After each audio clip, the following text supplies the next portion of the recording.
السلام عليكم ورحمة الله وبركاته.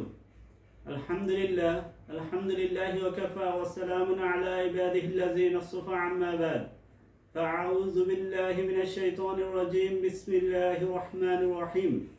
قد أفلح المؤمنون الذين هم في صلاتهم خاشعون.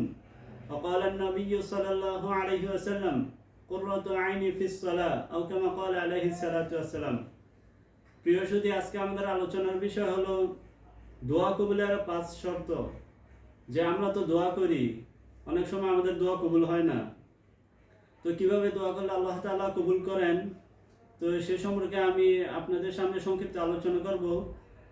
তো প্রথম শর্ত, দোয়া কবুলের প্রথম শর্ত হলো নেক কাজের পর দোয়া করা। যে কোনো নেক কাজ করার পর আপনি দোয়া করলে সেই দোয়া আল্লাহ তাআলা কবুল করবেন। যেমন নামাজের পর, রোজা অথবা কোরআন তেলাওয়াত, দান সদকা, যে কোনো ভালো কাজের পর দোয়া করলে কি সে দোয়া আল্লাহ তাআলা কবুল করেন।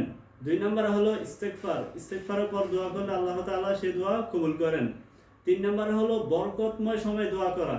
বরকতময় সময় হলো যেমন আজান ও কিয়ামত এর মাঝে যদি দোয়া করা হয় সে দোয়া আল্লাহ তাআলা কবুল করেন। তারপর হলো বৃষ্টির সময় দোয়া করলে দোয়া কবুল হয়, এবং লাইলাতুল কদর রাতে দোয়া করলে দোয়া কবুল হয়, এমন আরো অনেক বরকতময় সময় আছে যে সময় দোয়া করলে দোয়া কি কবুল হয়।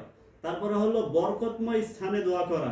বরকতময় স্থান হলো যেমন কাবা শরীফের সামনে দোয়া করা, মসজিদে নববীতে দোয়া করা, বাইতুল মাকদিসে দোয়া করা, মসজিদ আলিফায় দোয়া করা, আরফার ময়দানে দোয়া করা। তো এমন আরো অনেক বরকতময় স্থান আছে যেখানে দোয়া করলে আল্লাহ তাআলা কি দোয়া কবুল করেন। 5 নম্বরে হলো নবী এবং ওলিদের উসিলায় দোয়া করা। তো নবী এবং ওলিদের উসিলা করে দোয়া করলে কি আল্লাহ তাআলা সে দোয়া কবুল করে নেন। তো আমরা আল্লাহ তাআলার নিকট বেশি বেশি দোয়া করব। আমরা দোয়া করলে এই উসিলা দিয়ে আমরা কি দোয়া করব, তাহলে ইনশাআল্লাহ আমাদের দোয়া আল্লাহ তাআলা কবুল করবেন ইনশাআল্লাহ। তো আল্লাহ তাআলা যেন আমাদেরকে বেশি বেশি দোয়া করার তৌফিক দান করেন। ওয়া আখিরু দাওয়ানা আলহামদুলিল্লাহি রাব্বিল আলামিন।